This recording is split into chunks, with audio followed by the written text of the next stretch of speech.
வணக்கம். மற்றொரு காணொளியில் இணைந்து கொள்வதில் மகிழ்ச்சி. நீண்ட தூர போக்குவரத்து சேவையில் ஈடுபடும் பேருந்து சாரதிகள் தொடர்பில் விசேட கவனம் செலுத்த உள்ளதாக மோட்டார் போக்குவரத்து ஆணையாளர் நாயகம் கமல் அமரசிங்க தெரிவித்தார். அண்மையில் ரம்போடை கரகண்டியல்ல அருகே நடைபெற்ற பேருந்து விபத்தின் பின்னர் இந்த விடயம் குறித்து தீவிர கவனம் செலுத்தப்பட வேண்டியதன் அவசியம் எழுந்துள்ளதாக அவர் சுட்டிக்காட்டினார். விபத்துக்குள்ளான கதிர்காமம் குருநாகல் வழித்தடமானது நீண்ட நேரம் கொண்ட ஒரு போக்குவரத்து வழித்தடமாகும். அவ்வாறான வழித்தடங்களில் போக்குவரத்தில் ஈடுபடுத்தப்படும் பேருந்துகளின் சாரதிகளுக்கு போதுமான ஓய்வு கிடைக்கின்றதா, ஒழுங்கான தூக்கம் கிடைக்கின்றதா, பயணத்தின் இடையில் அவர்களுக்கு சிறிதளவேனும் ஓய்வொன்று எடுப்பதற்கான வசதிகள் உள்ளதா என்பது குறித்து கவனம் செலுத்தப்பட வேண்டியிருப்பதாக கமல் அமரசிங்க சுட்டிக்காட்டினார். அது மட்டுமன்றி இரவு நேர பயணிகள் போக்குவரத்துக்கு சேவை குறித்து விசேட கவனம் செலுத்தப்பட வேண்டும் என்று தீர்மானிக்கப்பட்டுள்ளதாகவும் அவர் குறிப்பிட்டார். இதே நேரத்தில் வாகன விபத்துகள் அடிக்கடி நிகழும் பகுதிகள் மற்றும் விபத்துகள் ஏற்பட வாய்ப்புகளான இடங்களை கண்டறிந்து அறிக்கை சமர்ப்பிக்குமாறு பணிப்புரை விடுக்கப்பட்டுள்ளது. சிரேஷ்ட போலீஸ் அதிகாரிகளுக்கும் போலீஸ் நிலைய பொறுப்பதிகாரிகளுக்கும் இந்த பணிப்புரை பதில் போலீஸ் மா அதிபரினால் விடுக்கப்பட்டுள்ளதாக செய்திகள் வெளியாகியுள்ளது. இதற்காக வீதி அபிவிருத்தி அதிகார சபையின் ஒத்துழைப்பை பெற்றுக் கொள்ளுமாறும் அறிவுறுத்தப்பட்டுள்ளதாக தெரிய வருகிறது. அதே நேரம் இரவு நேரங்களில் பயணிக்கும் வாகனங்களை சோதனையிடுவதற்கு ஒவ்வொரு போலீஸ் பிரிவிலும் போலீஸ் உத்தியோகத்தர்கள் பணியமர்த்தப்பட வேண்டும் எனவும் அறிவுறுத்தல்கள் வழங்கப்பட்டுள்ளதாக தகவல் தெரிவிக்கின்றன. இதே நேரத்தில் காணாமலாக்கப்பட்ட தம்முடைய உறவுகளை தேடும் குடும்பங்களுக்கு சர்வதேசம் என்ன பதில் சொல்ல போகின்றது என மன்னார் மாவட்டம் வலிந்து காணாமலாக்கப்பட்ட உறவுகளை தேடும் குடும்பங்களின் சங்கம் கேள்வி எழுப்பியுள்ளது. குறித்த சங்கத்தின் ஏற்பாட்டில் இன்றைய தினம் மதியம் மன்னர் பள்ளிமுனை பெருக்க மரத்தடி பகுதியில் முள்ளிவாய்க்கால் நினைவேந்தல் வாரத்தையொட்டி நினைவு கஞ்சி காட்சி மக்களுக்கு வழங்கப்பட்டது. இதன்போது கலந்து கொண்டு கருத்து தெரிவிக்கின்ற போது மன்னார் மாவட்ட வலிந்து காணாமலாக்கப்பட்ட உறவுகளை தேடும் குடும்பங்களின் சங்கம் இவ்வாறு தெரிவித்தது.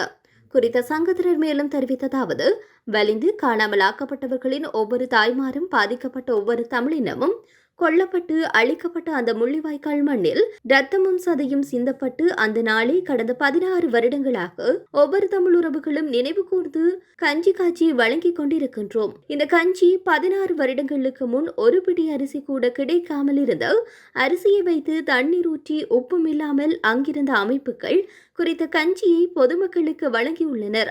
அதில் சிலருக்குத்தான் இந்த கஞ்சி கூட கிடைத்தது. வரிசையில் என்று இந்த கஞ்சியை வாங்கி பசியை போக்குவோம் என்ற நேரத்தில் கூட கொடூர யுத்தம் முன்னெடுக்கப்பட்டது. இந்த அரசாங்கத்தினால் கஞ்சிக்காக வரிசையில் நின்ற எத்தனையோ உறவுகள் கஞ்சி கிடைக்காமல் குண்டுவெடிப்பில் சிக்கி உயிரிழந்தனர். இன்று அதை மறக்கவும் முடியாது, மன்னிக்கவும் முடியாது. இனத்திற்கு நடந்த கொடூரத்தை உலக நாடுகள் அனைத்தையும் பார்த்து கொண்டுதான் இருந்தது, இன்று வரையும் பார்த்து கொண்டுதான் இருக்கிறது. இந்த கஞ்சியை நாம் வழங்குவதற்கு காரணம் தற்கால இளைய சமூகத்திற்கு 16 வருடங்களுக்கு முன் என்ன நடந்தது என்பது தெரியாது. 16 வருட கால இடைவெளியில் நிறைய மாற்றங்கள் நிகழ்ந்துள்ளது. அவை எல்லாம் சமுதாயத்தின் இளைஞர்களுக்கு தெரியப்படுத்த வேண்டும். ஒவ்வொரு வீட்டில் உள்ள முதியவர்களும் சொல்லிக் கொடுக்க வேண்டும். முல்லைத்தீவு முள்ளிவாய்க்கால் என்ற இடத்தில் இன்று வரையும் இரத்தமும் சதையும் சிந்திக் கொண்டே இருக்கிறது. அதனை ஒவ்வொரு வருடமும் மே மாதம் 18ஆம் தேதி ஒவ்வொரு இறந்த ஆன்மாவுக்காகவும் நினைவு கூற வேண்டும். அதுதான் நாம் இனத்திற்கு செய்கின்ற பரிகாரம். அதைத்தான் இன்று காணாமலாக்கப்பட்ட உறவுகளாகிய நாமும் நினைவு கூர்ந்து 16 வருடமாக அங்கே சென்று வந்து கஞ்சியை காட்சி நினைவுபடுத்திக் கொண்டு வேதனைகளையும் சோதனைகளையும் தாங்கிக் கொண்டு ஒவ்வொரு உள்ளங்களும் இன்று வீதியில் நின்று போராடி கொண்டு உறவுகள் மீண்டும் எம்மிடம் திரும்பி வருவார்கள் என்ற நம்பிக்கையில் நாங்கள் காவல் நிற்கின்றோம். கண்ணீர் என்று துடைக்கப்படுமோ தெரியாது. ஆனால் கண்ணீர் சிந்திய எத்தனையோ உறவுகளின் கண்கள் மூடிவிட்டன. அந்த மூடிய கண்களுக்கு இந்த சர்வதேசம் என்ன பதில் சொல்ல போகிறதோ தெரியாது. இன்னும் எத்தனை கண்கள் மூட போகின்றதோ தெரியாது. இதற்கிடையில் வீதியில் நிற்கும் உறவுகள் ஆகிய எமக்கு நீதி கிடைக்க வேண்டும் என சங்கத்தினர் மேலும் தெரிவித்தனர்.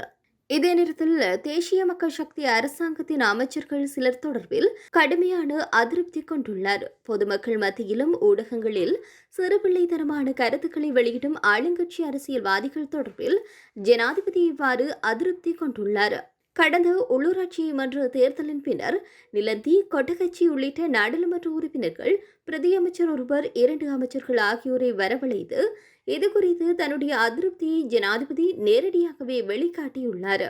அத்துடன் மேற்குறித்த அரசியல்வாதிகளை எந்தவொரு காரணத்தை கொண்டும் இனிவரும் காலங்களில் ஊடக நிகழ்ச்சிகளில் கலந்து கொள்ள விட வேண்டாம் என்றும் ஊடகத்துறை அமைச்சர் நலிந்து ஜேதிச மற்றும் தேசிய மக்கள் சக்தியின் ஊடக பொறுப்பாளர் பிஜித கேரத் ஆகியோருக்கும் உத்தரவிட்டுள்ளதாக தெரிய வந்துள்ளது. இலங்கையில் ஏற்பட்ட கோர விபத்து குறித்து பல்வேறு தகவல்கள் வெளியாகி வரும் நிலையில் அந்த பேருந்தில் பயணித்த மாணவி ஒருவரின் செயல்பாடு குறித்து அதிகம் பேசப்பட்டு வருகிறது.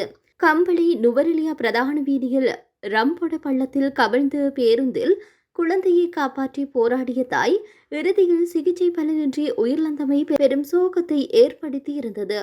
இந்த நிலையில் குறித்த பேருந்தில் மற்றும் ஒரு 6 மாத குழந்தையை காப்பாற்றுவதற்காக போராடிய பல்கலைக்கழக மாணவி ஒருவரின் செயல் தற்போது அதிகம் பேசப்பட்டு வருகிறது.